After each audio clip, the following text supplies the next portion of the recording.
Welcome to Feminine Power Time. Turn off the chatter and tune in to what matters. This is a place where we reimagine the way we and the world work from the inside out, marrying together wisdom, well-being, and leadership to embrace our power to co-create the now, while we're also creating this next world that will be better. It will be. We will get there. This is your host, Christine Arilo, and I want to welcome you into this episode, which is going to be the third in the series that I'm calling Genuine Power. If you missed the first two episodes, you want to go back and tune into those. One was on polarity and the powerarchy, and another one was called The Call to Honor Humanity and Sanity. And what we're exploring here is what genuine power, genuine means innate, it means natural. So it hasn't been invaded by the ego. It hasn't been invaded by the imprints of what we like to call here the banana world. It's our nature, so genuine power. Because a lot of what we see as power in this world is so distorted. And by the day, it gets more and more seen, but it's been distorted for a long time, depending on how far back you count. We'll just go all the way back. We can go back to the Romans. We can go back thousands and thousands and thousands of years, and it's almost been growing in its distortion to make it so we can't not see it.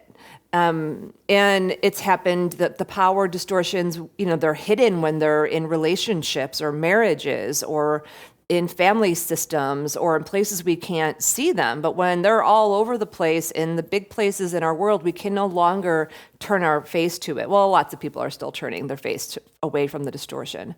But we're not interested in talking about that. What we're interested in here is saying, okay, the wisdom teaching is really clear, is this: when wisdom reconnects to power, so I want you to imagine in your mind's eye a circle with a triangle.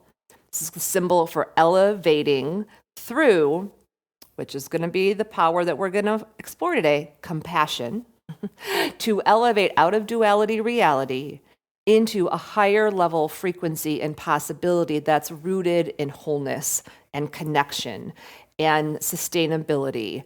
Not a pipe dream, not a, pie in the sky, but an actual reality is possible. When I am feeling into our power to create a different reality and reimagining, I often think of Dr. Martin Luther King and his speech of "I have a dream," and that's so illustrative to our power to actually, by speaking the dream and by talking through things with words, we can actually make things different. Words give us the power to create. And I was walking through Asheville the other day with Noah, and they had this posted on a window somewhere, and I just thought it was so in alignment to what we're talking about here. So let me share this with you from Dr. Martin Luther King Jr.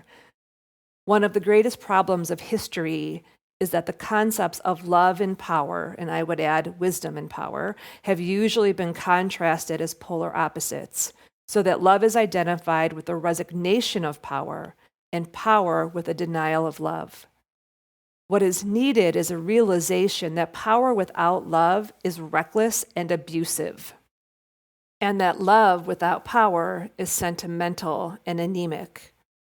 Power at its best is love implementing the demands of justice, and justice at its best is love correcting everything that stands against love. And so when wisdom reconnects to power, just think of that like a line connecting together. Power comes into balance. And that means our feminine power and our masculine power, our yin, our yang, our looking at long-term and short-term, our ability to see the individual and the whole, it all comes into balance. It all comes into harmony. When wisdom reconnects to power, what happens is we stop operating from individually, as a team, as a company, as a family, as a community, as a world and a culture, from polarity, and those two poles come together, and we actually can elevate into a higher level of leadership and a higher level of leading and succeeding. Because truly, true leaders, so just take this in for a moment, True leaders, not people who have been given positions of leadership and or have taken positions of leadership or have been given powers of authority, because people who lead only from distorted power, which is what happens when wisdom is not connected to power and it's not focused on love. Those people may be in leadership positions, but I don't think that they deserve the title of leader. And in fact, the more we call them our leaders or the leader, the more power we give to them and the power we take away from ourselves. So we can say, yeah, that person is in a leadership position. Yes, that person has been given power and authority, but that person is not operating from the cornerstones, the core values of what true leadership is.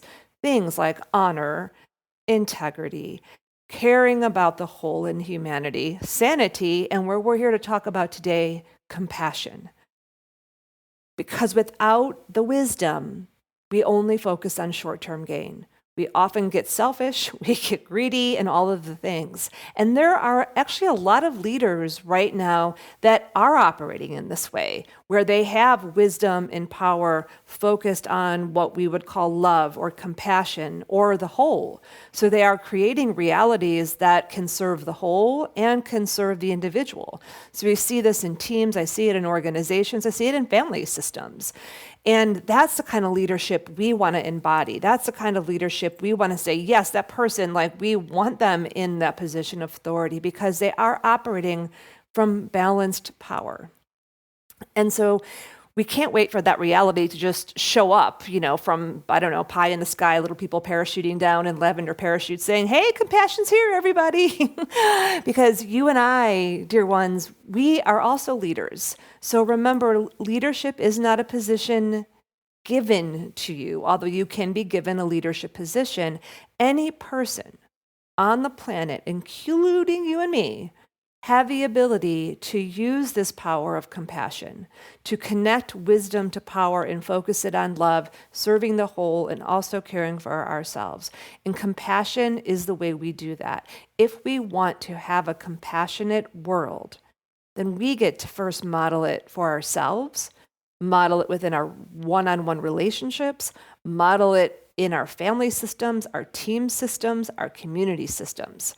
And that, my friends, to me, that's an Olympic game, an Olympic practice that I'm inviting us all into. And many of you are already there.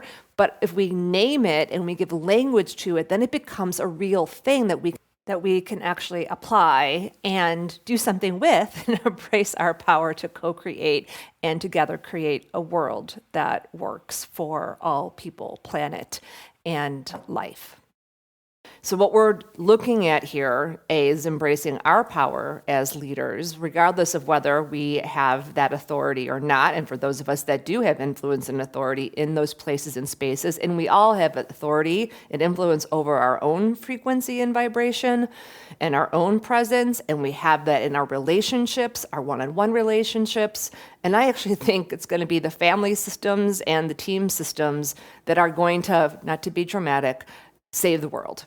Family systems, ecosystems, the team ecosystems, and the community ecosystems, these smaller ecosystems that if we can be agents for elevation, and then using things like our power of honor and humility and dignity and humanity and sanity and moving out of the powerarchy by actually moving wisdom back to connect with power.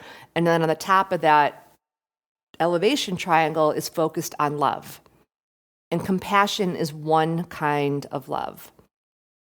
We only, in the English language, only have one word for love. So we have to start to break it down, which is what we're going to do today.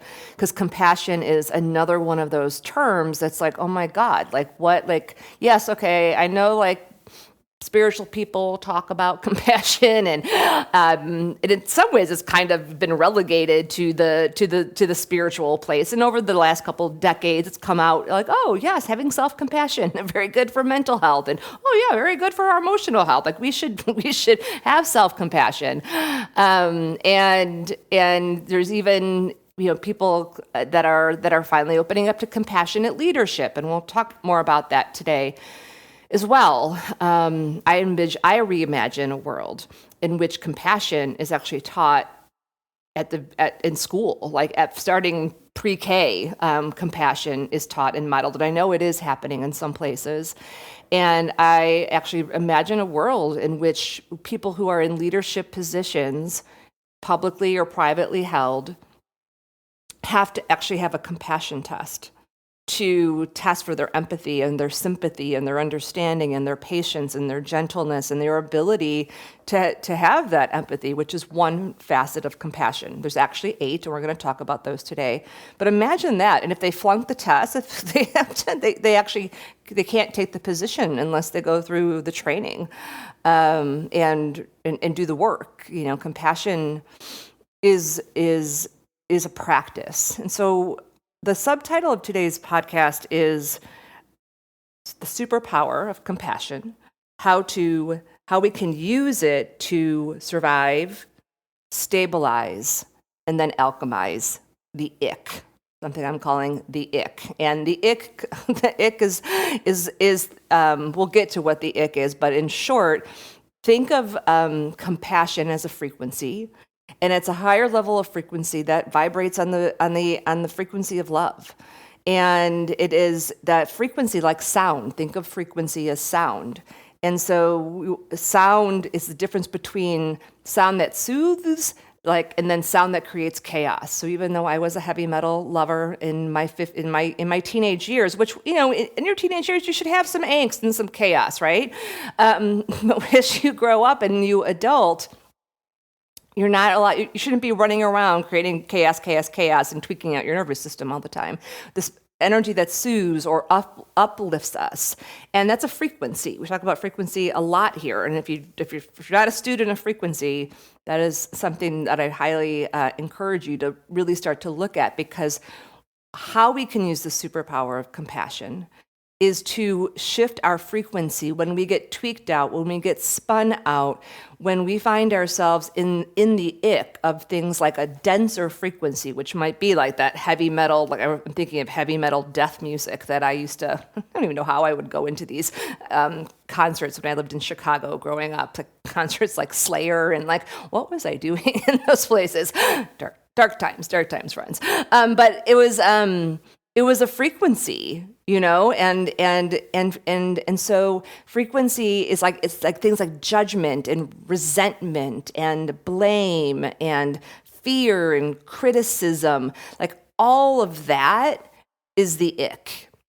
And you can get icked yourselves. Like we can get icked from outside world, from the situations, from other people, and from our own internal love cracks and judgments that we have on ourselves. And pretty much all of my individual clients, all the people I know, even myself, it's been like ick is flying around. And so a lot of people's vibrations have been like off and tweaked, and you can even see it in a person's radiance. So we can use compassion to deal with the chaos and the insanity, to help us stabilize and actually survive it. I'll start there with the survival piece. So it's going to be what can help us survive, meaning sometimes when you're going through a really hard time, there's a great saying like, the future is not, the now is just the now. We don't know what's going to happen, but we need to keep our head above water, and we need to let the river take us. And so there is a piece of surviving the ups and the downs of all of that. And that's where stabilizing then comes in. So there's the surviving and making sure you have what you need so that you don't go under. And that's at a material level, an emotional level, a mental place, that you have the floaties, the floaties on your arms, whether that's individual people or that's resources or what practices, whatever that is. And then there's like this in the stabilizing that actually helps you stabilize, like floaties, like right on your arms. Compassion is one of those things, is that it helps us when our frequency gets freaked out, tweaked out, lowered. We take a breath and compassion can get us through. So we're going to talk today about the 8 facets of compassion. And it's a model that I created back in 2015 when I was like, what is compassion? And I remember I was in yoga teacher training in Los Angeles, and I was like, you need to help me understand this compassion thing. And so we have these 8 facets of compassion. I teach it, and we teach it in Feminine Wisdom Way. I teach it to all of my individual clients, but I've never really spoken about it here on the podcast. And so I thought we would do that today. And also talk a little bit about what compassion is and what it isn't, so that we get some confusion about what that is. And then, of course, make this all practical to you and how you can use it, so that when the ick does come in, whether it's your own, somebody else's, a situation, you have and know how to use these portals and these principles of compassion to find a portal in to a higher frequency. And so what I'm going to ask you to do, first of all, is take a breath. Let's take a beat. And I want you to imagine the color, and actually not even just imagine it, but imagine it and also intend and invite it in the color of lavender.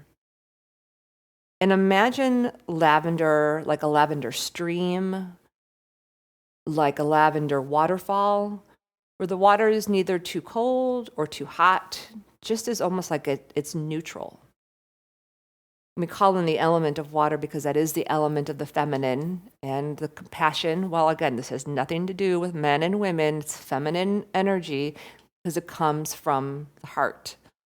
And one of the reasons power doesn't want the feminine around is because if people started to open up their hearts, they would not allow the shenanigans that are happening. We would be a culture and a society that says, oh no, not on my watch does any human without, have to live without a home. Not my choice. But on my watch, do we treat Mother Earth like garbage disposal in a place where we can just suck out its resources? The human heart, when it opens, you all, like, oh my God, that river, there will be a different kind of flood. Enough to heal this world, enough to elevate us all. That's the real flood. It's a flood of love. And so for those of us that can practice compassion at this time, it's one of the most powerful actions that you could take. And compassion, there's a reason that every great spiritual teacher, every person who's stood in the lineage of fighting for peace and standing for peace, from Martin Luther King to Gandhi to Mother Teresa to Jesus to Buddha to, just like goes on and on and on and on, is that this, compassion is a through line for everything because it's so powerful. But like any superpower, if we don't understand it, we can't really use it. And if we can't apply it, because it's not, we don't know how to use it. So as we bring in this energy, why I'm having you tune in and just, again, take another breath into this water, this lavender water. Compassion is a frequency, and it's a feeling, and it's something you have to choose to invite into your heart. And when you invite it into your heart, it soothes your body somatically, which then calms your mind and allows you to find a state of neutrality, equanimity. And that is where the insight and the wisdom and the well-being all comes from. Compassion is not in the head. It's not something you can think. It's actually something you feel, and it's an energy that you give to yourself, self-compassion, an energy that you give to others, an individual, to a situation, even to humanity as a whole. And you have that within you. And it's so powerful. So today, as we go into this, I want you to and invite you into considering how and where you might need compassion with yourself right now. and I'll end us here at the end, but I want to just presence this because I'm all about making this practical. We're going to illuminate some stuff here as we've been doing, and then we're going to break it down. But like, where might you need some compassion? Where are you feeling the pressure, the judgment, the blame, the fear, the resentment, the regret? And then presencing a relationship that you have with an individual, or maybe even the same kind of individual who kind of a pattern that shows up in your life. But a lot of times one individual is usually good enough. That's like challenging for you. And that's maybe the worst one, but one that's challenging that you'd like to shift the energy between the two of you.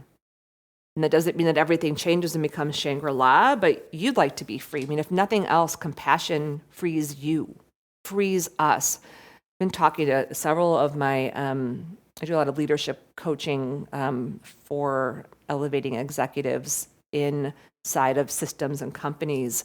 A lot of them are going through mergers and acquisitions and changes and layoffs and all of those things.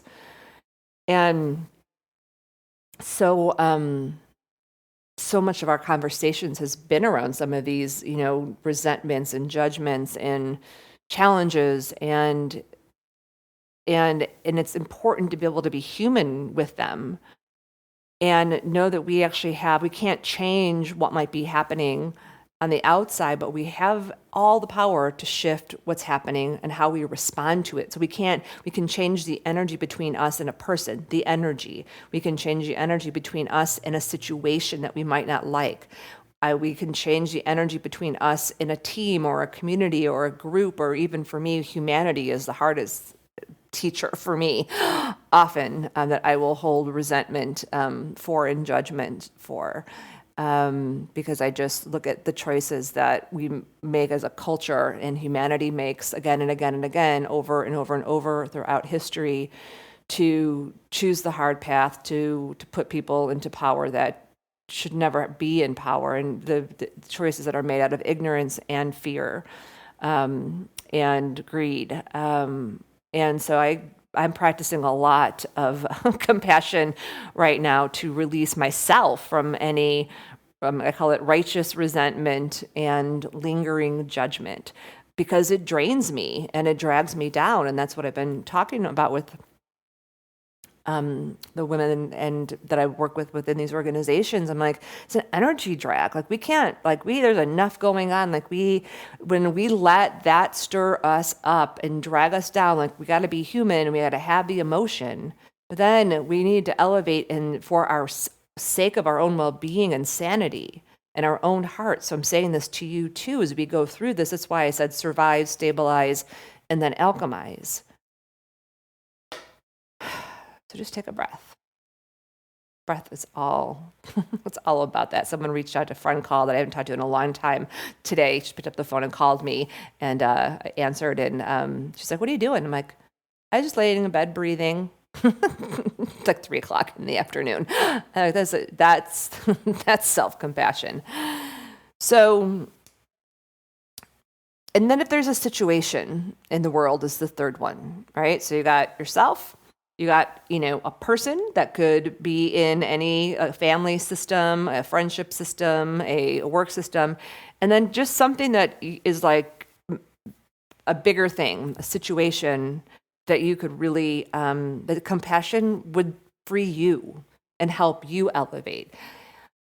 So just maybe think about those three things. How could I use more compassion for myself?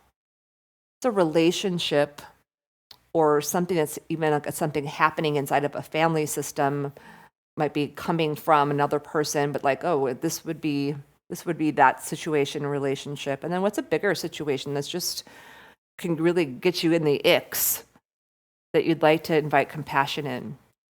I think of compassion a little bit like grace. That's why it's so powerful. Grace is also one of the biggest powers that we have right here at our fingertips. Is if you think about it, I like to kind of think of it a little bit like Ghostbusters.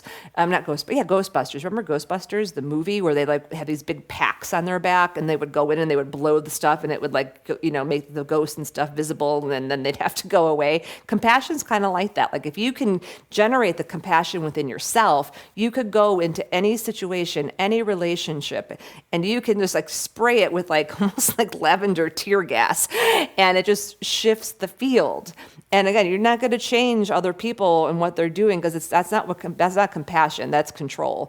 But you can change your own energy, and then for the energy in the field. It happens all the time. We call it being an elevator versus a chaos maker.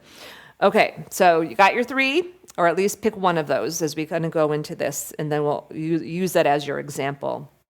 So just a couple things on compassion, of what it is and what it isn't. We've already talked a little bit about how the superpower of compassion, it's a frequency, it's a feeling, it's an energy, it's something you can't think it, you have to give it and feel it. And it comes through the heart, that goes through the somatic experience, and then helps calm and soothe the mind. But you can't think your way into it. What compassion isn't is really important to hear this, because this is part of the misunderstanding, I think, that keeps us from fully unleashing the power of compassion, is that the superpower of compassion is not about condoning. It's not about condoning. It's not about compromising. It's not about turning the higher cheek or being the better, bigger person.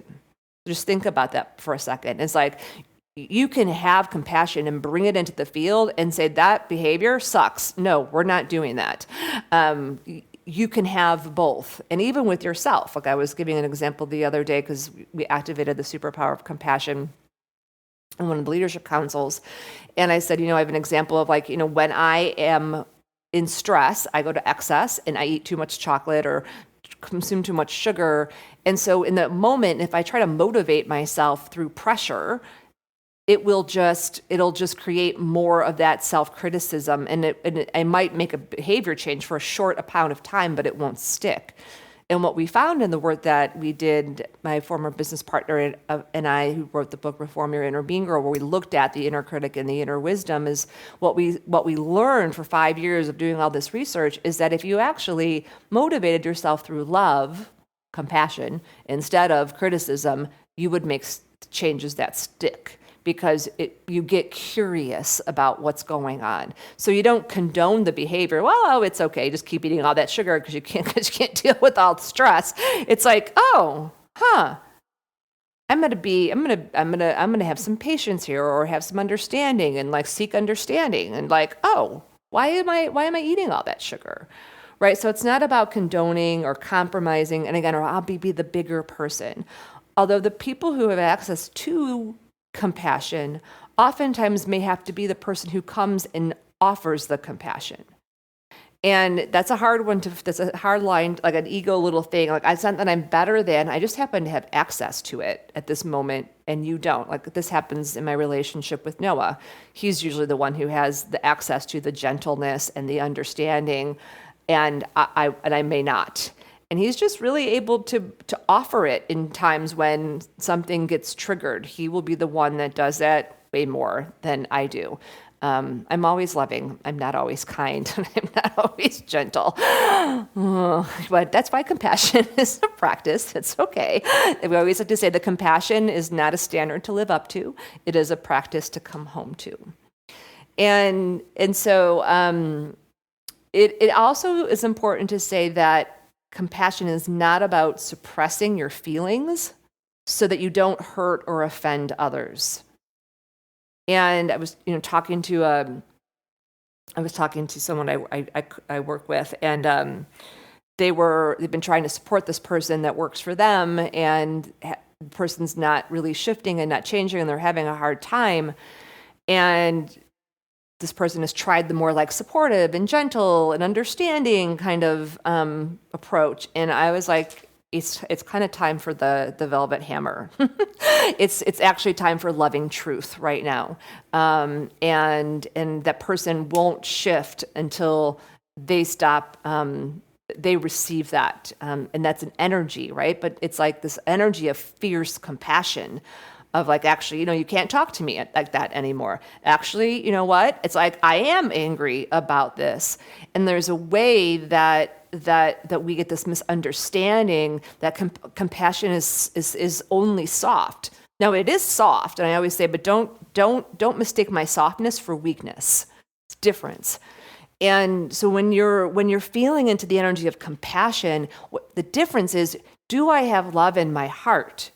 Are my motivations pure in this situation? And then can I still stand forward with myself, with another, and speak the loving truth without judgment, attachment, agenda, control? And that's the sneaky part with all of this, because it's not like most people are not judgment free or attachment free. And so oftentimes when a situation isn't shifting, and this is one of the pieces in how you can activate more compassion, is you have to ask yourself, what is my fear here? What is my fear? What is my attachment?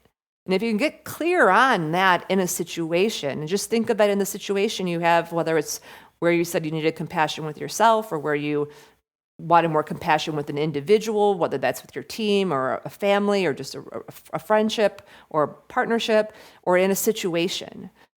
Because the thing about compassion is it does have these degrees, and in order to fully unleash the compassion, we have to be able to see where we're not fully open in our heart. And that's a really great place to look and be like, do I have any fear here? Do I have any attachment? And if you can name it, and you yourself can move beyond it and release and trust that things will work out in the end in an okay way, and that you are supported, that other possibility will come in. So it's also important to remember with compassion, it's not about being nice. It is not about sugarcoating. And it's not about sacrificing yourself to make everyone feel better or even to feel comfortable. So just kind of think about that as you start to look at how and you're going to use compassion. I'll also say what's interesting in the dictionary around compassion is that when I first started working on with self-compassion and self-love, and I read it, I was horrified, because it basically is defined as something along the lines of having sympathy for someone who is like been stricken by misfortune. And I was like, oh my God, you have to be stricken by misfortune in order to receive compassion? That seems like an awful deal. This world is so banana pants. I'm like, you don't have to have massive drama and trauma to deserve compassion. Everyone deserves compassion, even if it's just like you stubbed your toe, or you had a hard time with a math test, or whatever it is. So, and again, this is the crazy world that we live in, where either like that's such the self-sacrificing, martyry like energy that's so victim-y, and that's the shadowy feminine. And then on the other side, you get the shadowy masculine who's all emboldened and like just does what it wants and doesn't have empathy, or it's like it's like a 14-year-old boy who you give a Porsche to, and there's a reason 14-year-old boys should not have Porsches. They don't have the responsibility, and they don't have the empathy and the awareness of other people at that time in their lives, and yet we give people with the mentality of an emotionality of a 14-year-old boy the key to all kinds of things that they should not have the keys to. And again, that doesn't have to just be men. So I'm not male bashing. I'm just saying it's like we got to look at the choices that we make and who we put into leadership positions. Like, are they worthy of being there? Do they have honor? Do they have the ability to care for humanity? Do they have empathy? And these four parts of compassion. And again, it can feel overwhelming because you're like, well, what am I going to, do about that? Well, one thing we can do is one of the practices of personal leadership is we co-create the world through our voices through our choices and through our presence. And so as we go through this part of the transformation that we're in, that some people call the great change, I'm not sure I'm really liking that change right now. I'm still working on my metaphor over here, because I think a lot of people were struggling. There's this talking to a group of some women who you're going to meet very soon here on the podcast, because we're going to be doing some work together for season 10, more on that soon. But we are talking about kind of sensing into the field in the sense like people are in survival mode, like just whoa, like way too much chaos and way too many levels, and it's hitting people's primal fear. And that primal fear, most people aren't aware that we have that, or the depths that we have that in us, and whether it's primal fear or past traumas or whatever it might be. But it's like that game of Operation, where you stick the little thing in to get the bone out, and you keep hitting the thing that goes biz, biz, biz. And so it's like we just keeps happening again and again and again in all these different ways. And then it icks us, it tweaks us, and then we get distracted, unable to actually be present and stay in alignment with what our purpose is. This is the thing, y'all. None of our purposes have changed. They might evolve, they might elevate, but at the end of the day, it's all about our presence. That is our purpose. And mine is to be a presence of radiant grace. Those are the words I use. That's the frequency I attune to. That's at the center of my purpose. And because it's the presence is everything. And I don't always do it. I didn't do it today. I had a little email meltdown because we're moving into a new system, and Noah was trying to help me, and I just was like, I was lacking compassion. And it was not my best self. But I was like, it lasted for about 30 seconds, and I was able to come back to center. So what I'm offering us here, and we're going to move into the 8 facets of compassion. And if you have a pen, you might want to grab it. If not, I will post up a blog post on the 8 facets of compassion. And we have a great visual that was created by Catherine Turini, who is my visual thinking partner, and did all the illustrations in the Overwhelmed and Over It book. So let's talk about these 8 facets of compassion. And when I think about them as facets, and to think about them like these are okay.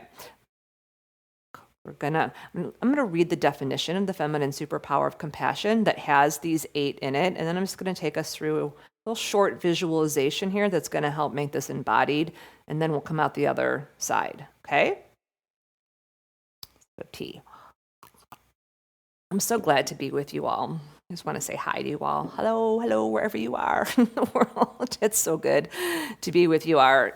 It's 6:00 here on a Friday night when I'm taping this, and one of the practices we've put in place to allow ourselves to stabilize is we're going to yin yoga on Friday nights, and then we do a meditative, restorative, subtle body yoga on Sunday nights. It's our bookends, and it's just like magic right now.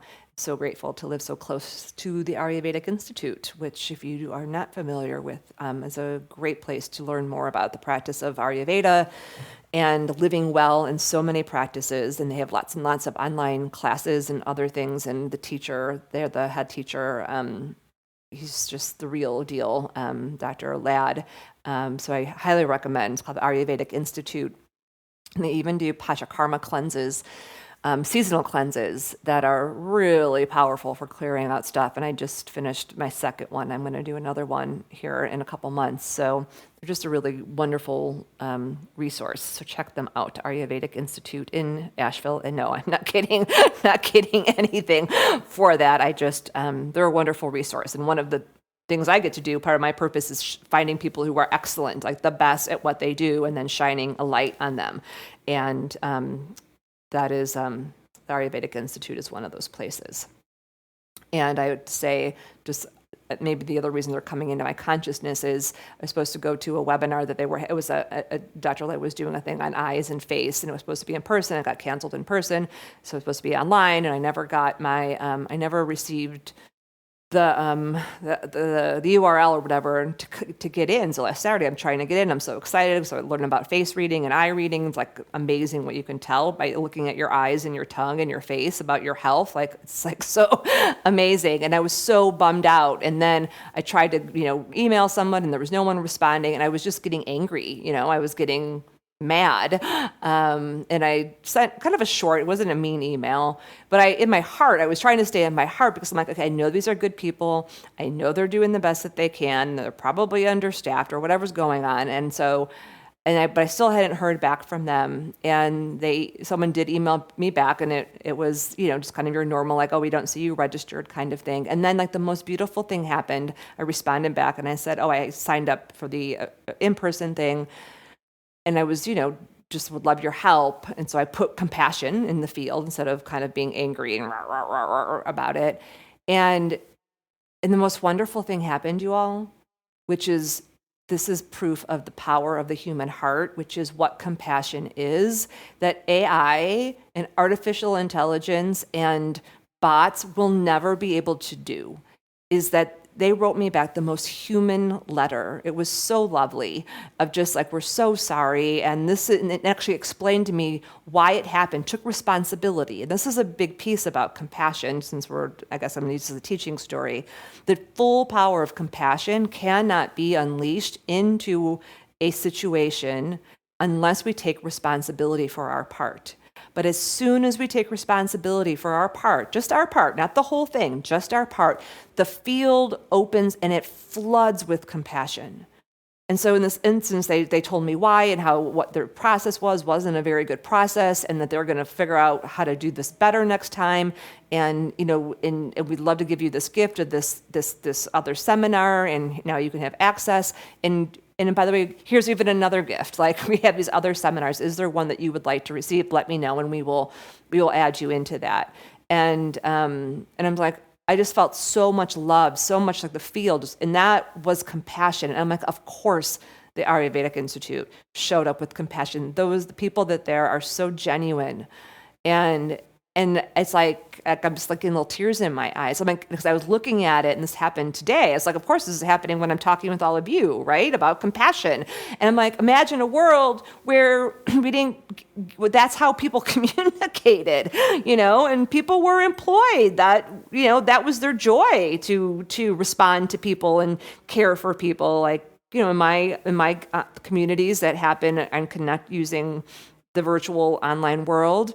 And we call Evie she's our customer care tender, our community care tender. That's her title.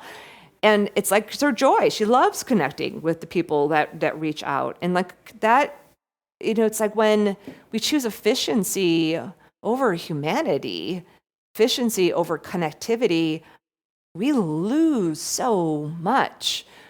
And so even like my friend Jenny calling me today, we were joking because she just picked up the phone and called me, and I picked up and answered. We're like, gosh, imagine a world where people did this again, versus just, I have to text you to schedule a thing, and it's like, so just thinking about that in your own life of like, oh, how can I choose connectivity over efficiency? How can I choose humanity over efficiency? And really having empathy. So let's talk about the definition. Okay, the eminent superpower of compassion is the power to open your heart to yourself and to others in only love. Choosing to emanate, now here's the 8 facets: patience, understanding, empathy, sympathy, kindness, gentleness, forgiveness, and mercy, instead of criticism, judgment, blame, pressure, resentment, or fear. Now, I'm going to break this down for you again. So let's do sympathy and empathy first, because they're very connected. So sympathy is, I am sorry that you are in pain, suffering, or struggle. Empathy is, I feel your pain, struggle, or suffering. And so we talk a lot more in this world about empathy, and we talk about sympathy too. We have to be careful about empathy because I always say empathy, when we're working with the power of compassion, specifically the facet of empathy, it's like a pool of water, emotion, feminine, water. You want to stick your toe in to how others are feeling so that you can have a sense of it, but do not get into the water with them. Do not dip your whole leg in. Don't wade in there. And for sure as heck, do not fall into it, because you will then get consumed by all of that feeling. And you can think of this with a person that perhaps you care about in your life, and you can start to feel their pain and their struggle, and now you don't know what's yours and what's theirs, and maybe their stuff amplifies your stuff, or it could be a situation or a community of people. And so it's important to have that empathy, because if you don't, you end up without that empathy chip, and then you're the 14-year-old boy driving the Maserati or the Porsche, working with tools that you have no business driving or using, because you actually don't see, care for, or can understand the impact of what you're actually doing. But for us today, it's like you want to really start to, sometimes I see, especially in most of us, we have empathy. We can get really icked by the state of the world. We can get icked by the things that are happening. And if you are in that state, one practice you can do is you can ask, what if this is mine? And what if this is like the collective's or somebody else's? You can also just ask, is this my feeling? So if it feels overwhelming, if it feels heavy, if you get into despair or resentment or any of those heavier energies, that's a great way to work with sympathy and empathy. And then let me talk about understanding patience, kindness, and gentleness. When we teach compassion from a self-love perspective, those are the ones that we focus on, those four. And when I work with compassionate leadership, we focus a lot on sympathy, empathy, understanding, patience, kindness, and gentleness. And then there's like the two superpower ones that I'll come back to. So understanding is, I witness your pain, your struggle, your suffering. Patience is, I am present with you as you struggle, suffer, have pain, and I give you permission to go as fast as the slowest part of you can go. So like, for me, let me go back to, I'll read you all four of them. Kindness is, I meet you with loving truth. And gentleness is, I embrace you with your softness. I embrace you with softness as you move through your pain, struggle, and or suffering. And these can be, again, related to yourself, self-compassion, related to somebody else, and or to a situation. And so understanding, I love understanding. These are like portals into this compassion. So remember, these are the 8 facets of compassion. It's like, okay, if I can just get to understanding by looking at a situation, like I have a friend who I just get triggered by, because it's like we're like super, super, super close. I talked about her before. We get super, super, super close, and then she ghosts, and then it triggers my love cracks. Or I look at humanity, and I'm just like, seriously, this is the choice that you chose? Like, we didn't have to go down the path this way. Like, there's other ways to go through transformation other than complete devastation. But okay, it's just like, or just watching crowd think of like people like, well, that person did it, so I can do it too. And just like watching it, like I can definitely go into judgment and resentment around it. And so I have to, if I could find my understanding, like, give me a portal in, so sometimes I'll look at people that are been put into leadership positions that to me feel very much like what the, what do they call them? The indigenous grandmothers call them mois. And mois are boys in men's bodies. And I've been looking at that a lot lately. Because obviously there's lots of reasons to get tweaked out, because it's all so much in our face right now, and the repercussions can be severe. And so I'm like, show me how to go through this facet of compassion. So it's like a diamond, right? To find, like, show me show me through understanding. And it's maybe, and we'll talk more about this in the next podcast on genuine power, where I'm going to go into insight and intuition. and the ability to see multiple layers of things, and how that is a very necessary power at this time. But what it brought me to the understanding, and like, there's a myth called the Holy Grail. We'll probably should talk about that in a couple of weeks too. We'll see where we get to.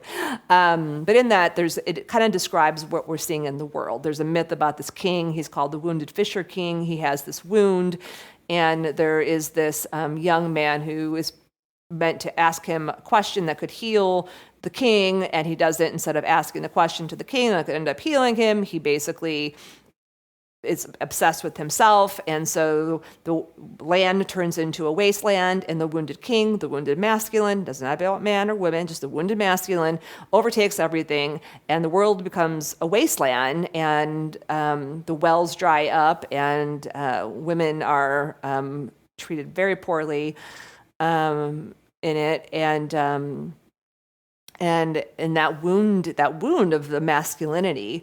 We hear a lot about, the feminine, but there's a wound in the masculine energy. And I was like, oh, love cracks. I can see love cracks. I see love cracks in these people, in these moys. Okay, I can understand how someone could go from that to that. And there's other layers of understanding that we're not going to go into today. We'll maybe more next time on the insight one. But it gave me a way to get to a place of peace, not condoning, not even like, oh, I feel so bad for him. Not that, like, no. Because as an adult, people have to take responsibilities for their actions. And as a 14-year-old, you have to take responsibility for your actions. I think, before the age of 8, there's like some, there's some gray area in that. I mean, it's good to teach children responsibility, but just like, okay, how could understanding serve you even with yourself? So just, again, going back to what I asked you to presence in, where could you use some compassion for yourself? Where could you use compassion within a relationship or, family, team, system, or where in the bigger world? And how could understanding help? And then patience is another one. Like, how could you apply and allow the energy of patience? I'm present with you as you struggle and give you permission to go as fast as the slowest part of you could go. So where are you putting pressure on yourself to go faster?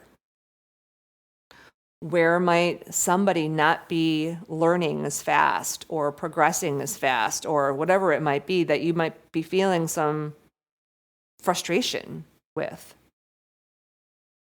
And or even when we look around and see people who are ignorant or not waking up or whatever they're doing, it's like, how can I like to call it purposeful patience. And even we might be in a situation we don't want to be in, you all, right? That's here too. This is where it can liberate you, is purposeful patience of like, okay, I'm not going to be here forever. The situation isn't going to be here forever. And I could rail against it. I could be mad about it. I could just harbor resentment for it. Or I could look through this facet of compassion, of purposeful patience, and open up and be like, okay, I can be present in the now. No, this is going to take some time to move through, but I'm going to keep my peace. I'm going to keep my chi. I'm going to keep my cool, right? I'm going to keep my cool. Kindness, I meet you with loving truth. That was like I was mentioning to the person who needs to deliver a more firm, direct, powerful energy. Compassion, that's why I said compassion isn't just soft. Like loving truth is like a sword, it's like, it's like, but it's grounded. It's rooted in, and it comes from the heart, but it also comes from that power center within us. Sometimes it's called fierce compassion. And sometimes that's exactly what's needed. And then sometimes the gentleness, that's the softness, right? Kindness is like, I meet you with loving truth, and there's no judgment in here, but this is kind of what I see. And gentleness is, I embrace you with softness as you move through this. And sometimes too much gentleness is the opposite of what's actually needed. I keep being reminded by different friends of mine. They keep talking to me about the energy of wrathfulness. And I'm like, oh my God, that sounds so scary. I'm like, I don't know if I should. They're like, no, it's like true wrath is rooted in grace. And if you look at that energy of wrathfulness from the place of compassion, it's fierce compassion. And that fierce compassion can make us take a stand, right? And say, this isn't okay with me, but then give a solution, a reimagining to what that could actually look like.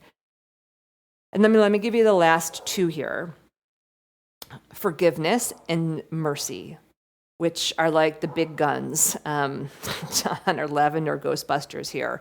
Forgiveness is, I'm sorry for causing you pain, struggle, or suffering. Even if you didn't do it on purpose, even if it wasn't your quote unquote fault.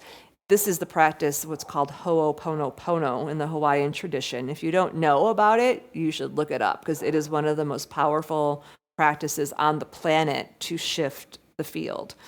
And I'm not going to go into it today, but it is all about being able to say, I'm sorry for causing you pain without taking blame. I own my peace, which we've talked about, right? We have to own our peace, and I release the rest. That's the simplification of forgiveness in Ho'oponopono. It's Ho'oponopono. I'll see if I can find a link and put it into the show notes.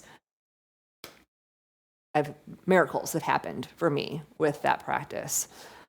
And then mercy, like when you don't know what to do, you're like, this is beyond my capacity to find understanding or patience or kindness or anything. Mercy.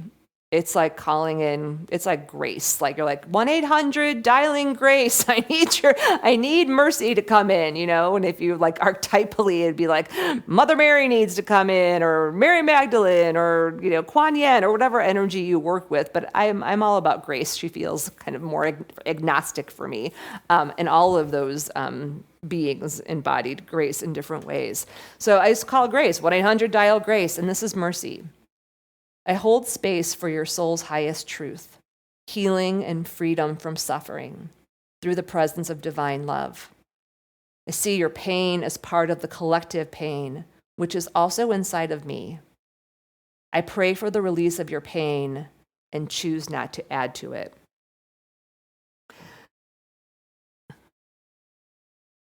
So let's just take a moment together collectively and open our hearts and allow that energy of grace to come through.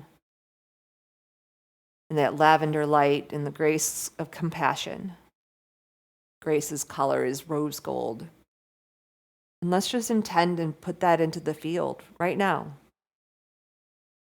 For the things that we're looking at that are beyond human comprehension, and the craziness and the chaos and all of the players that are really operating from the wound. We hold space for your soul's highest truth, healing and freedom from suffering through the presence of divine love. We see your pain as part of the collective pain, which is also and has also been inside of me. I pray for the release of your pain, and I choose not to add to it. That's one way to heal the wounded masculine. The energy of mercy. I've also used that energy with relatives, my parents, basically how I, instead of like trying to have to work through mother stuff and father stuff for my whole life, it's like I tapped into that power of mercy and just in forgiveness, and it's just not there. And my promise with my mother who's living is do no harm. That is my promise, and that is my practice. So people who, and it's freed me, and it's freed her. And there's so much with compassion. So if you are not a student and a practitioner of compassion yet, I invite you in to this amazing power. If you have been and are, thank you so much. I feel like there's this thread of compassion is also part of what has stayed alive through all these thousands of years, and it comes through the human heart, and it comes through the human body, and it is what humans are. Like, really, truly, I believe like the genuine human is full of love and compassion. And there are just other forces and imprints and ick that is in the world that if that power got unleashed, we would drive them out of town. Like, it'd be like in the old West. Like, better saddle up, buddy, and get on out of town because you ain't welcome here no more. Or you could stay and we'll love you, and you could resonate with sustainability and wholeness and love and compassion, and you could totally stay. But this is how this world works. And many of them, the wisdom teachings, have talked about this. And there's a great book called The Return of the Bird Tribes, and they talked about how the shift from the peaceful times into the warring times of some of the indigenous peoples and civilizations and things, and that there would be, during the peaceful times, people who had these very warrior dominating spirits were given a choice. Like, if that's what your deal is, then you have to leave, and you can also stay, but we're peaceful warriors. And that didn't mean that they didn't protect themselves. It just meant that they weren't out marauding about, dominating, trying to take from this and take from that, and take over land and land grab and do all the they lived sustainably. They had what they needed. Peaceful warrior. A real warrior doesn't fight unless it's like it's the last thing, not the first thing. So we can embody that ourselves, you all, right? It's like, yeah, we're not going to give up our warrior spirits, but we also have these pure-hearted spirits that we get to come back to.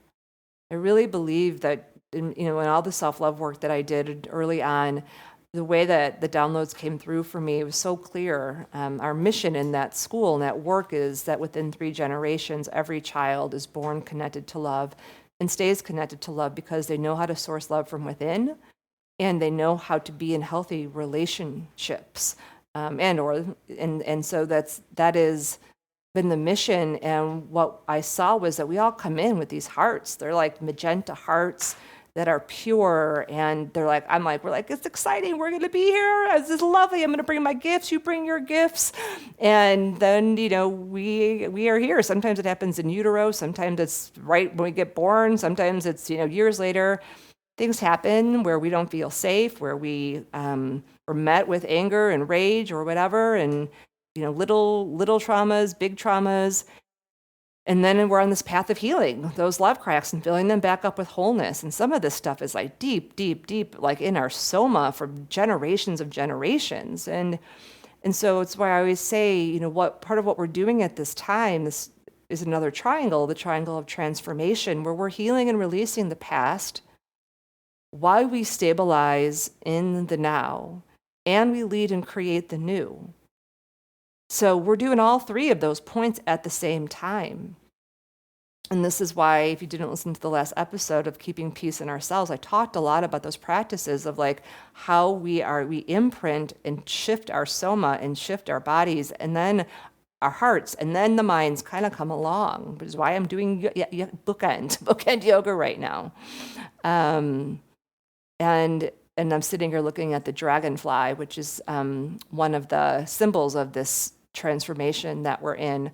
If you don't know about the gene keys, it's the 55th gene key, which is also the 55th hexagram. And the dragonfly is super cool. It's a little bit different than a butterfly. I'll kind of end us on this.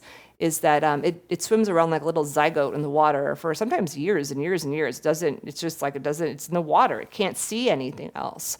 And then one day, just attaches itself to a reed, and it climbs up, it elevates, it comes out of the subconscious, like that darker, like I live in this little world of I can't really see anything else, and I got to stay in the water, and also I'll, die. It goes to the reed, it elevates, it climbs up it drops its exoskeleton. So like literally the skeleton around it just, it falls off like a snake, kind of like it's a snake year right now. It's a wood snake. So we're like pulling off these exoskeletons that we don't need anymore. And then their wings pop out.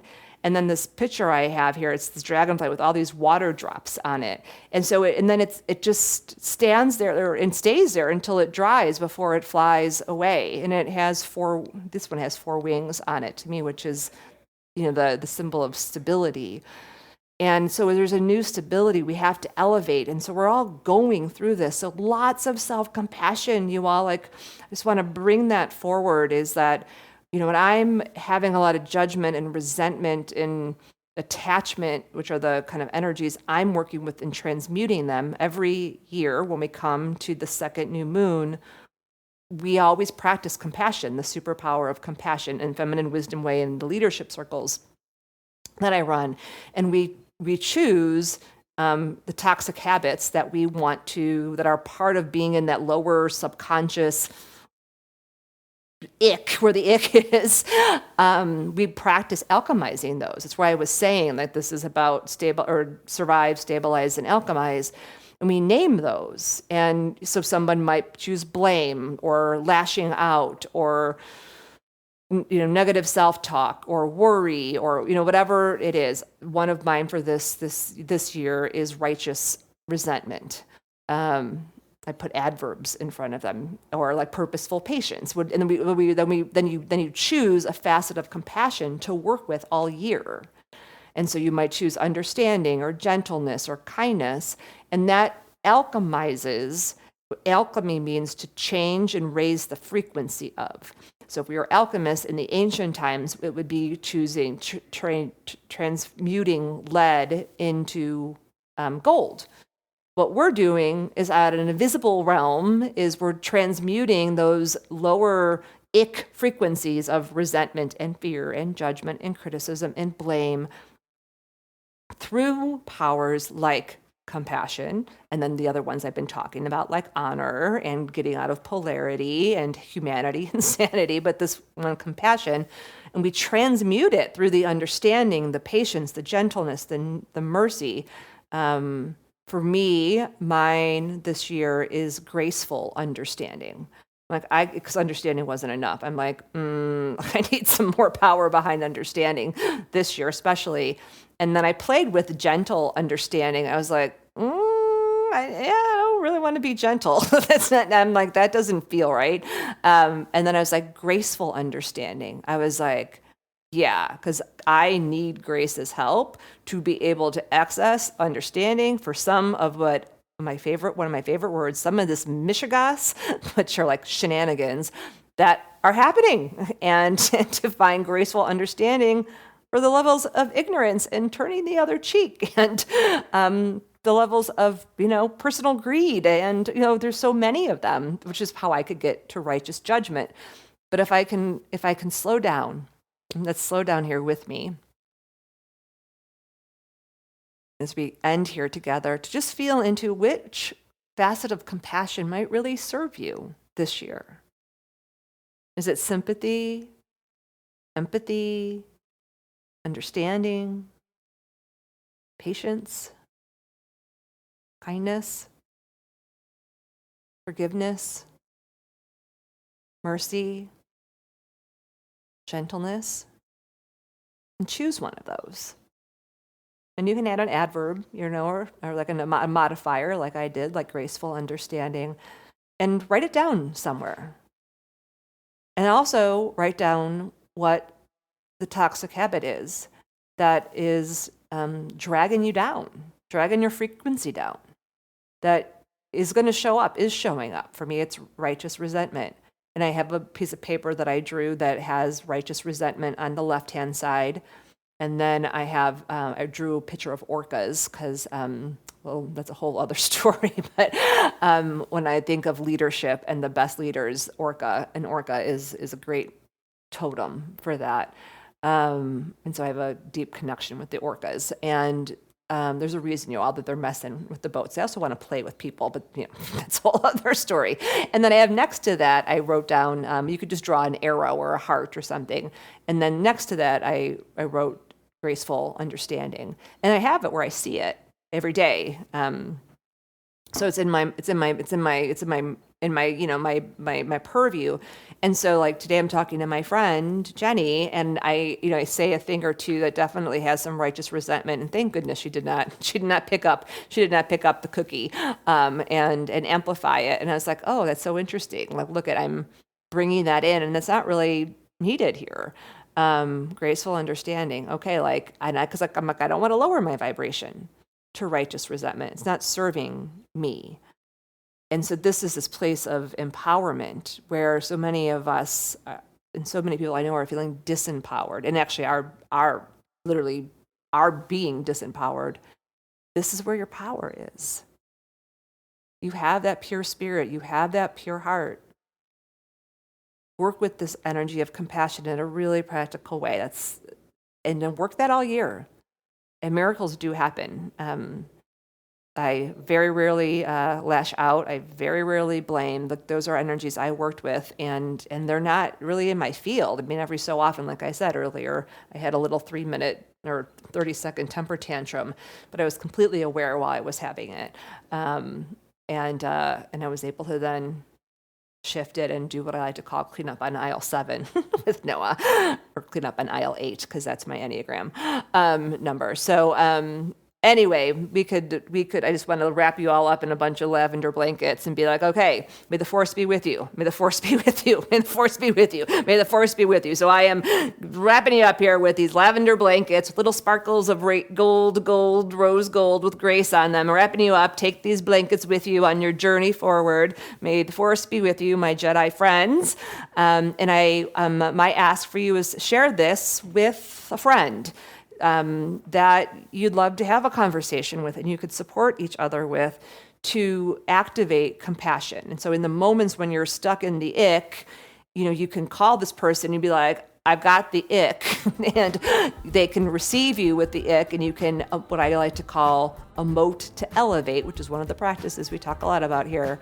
And one of the things I know, that's what I do for the leaders that I work with. I'm like, okay, we got to emote. You can't even get to the leadership place that you need to operate from until we do that first, right? So for us in our own leadership, so who's a person who can be that for you? Like, think of that right now. And then you can also then work with these facets of compassion and the things that you're working with, and then support each other in it. So who would be that person you'd want to invite into an easy way to create a closer relationship with, and forward the podcast to them. And that's how we elevate the world, one heart at a time. So my friends, sending you off with much, much love. We will be back for, I thought this was going to be a 3-part series, but it looks like it's going to be at least a 4-part series, and who knows where it goes. So we'll be back with the power of intuition and sight. So more on that soon, but for now, again, may the force be with you, and may you feel the love of compassion within you, around you, and at your side every step of the way. Sending you off with lots of love.